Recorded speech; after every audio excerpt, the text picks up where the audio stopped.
আজ চাকদাহ বসন্ত কুমারী বালিকা বিদ্যাপীঠের প্রাক্তনীদের তিলোত্তমা ঘটনার প্রতিবাদে পদযাত্রা করেন। পদযাত্রায় বর্তমান ছাত্রী এবং প্রাক্তনী ছাত্রী ও শিক্ষা কর্মীরা অংশগ্রহণ করে। আপনারা দেখছেন নিউজ নদিয়া এক্সপ্রেস। চ্যানেলটিকে সাবস্ক্রাইব, লাইক, শেয়ার এবং ফেসবুক পেজটি ফলো করে সঙ্গে থাকুন।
কি বলছিস?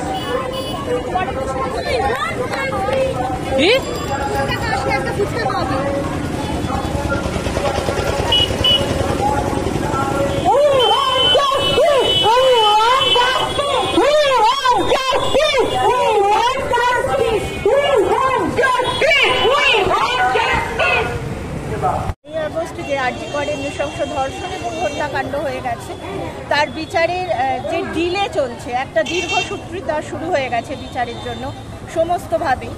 আজকে এতগুলো দিন পার হয়ে গেল, 15-16টা দিন পার হয়ে গেল, তাও সেরকম কোনো ফ্রুটফুল রেজাল্ট বা ফলাফল আমাদের সামনে আসছে না। এই বিচারের তদন্তটা এত দীর্ঘসূত্রতা না হয়ে একটু তাড়াতাড়ি হোক এবং যে প্রকৃত অপরাধী যারা, একাধিক যারা অপরাধী আছে, তারা যেন একদম ঠিকঠাক যোগ্য শাস্তি পায়, যাতে পরবর্তীকালে আমরা এবং আমাদের পরবর্তী প্রজন্মের যে বাচ্চারা আছে, মেয়েরা আছে, তারা যেন একটু নির্ভয়ে নিশ্চিন্তে পথে হাঁটতে পারি।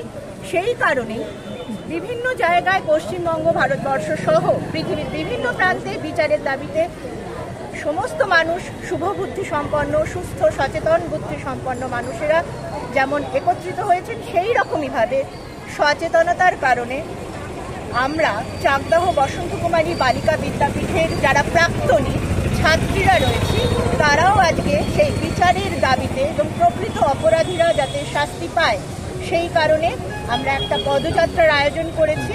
আমাদের পদযাত্রা চাকদাহ রেলগেট থেকে চাকদাহ মণিমালার মোড় পর্যন্ত যাবে এবং তারপরে আবার আমাদের স্কুলের সামনে এসে পদযাত্রার সমাপ্তি হবে। আপনার পরিচয়? আমি চাকদাহ বসন্ত কুমারী বালিকা বিদ্যাপীঠের যে প্রাক্তনী কমিটি আছে তার সম্পাদক। নাম? সেজুতি সরকার।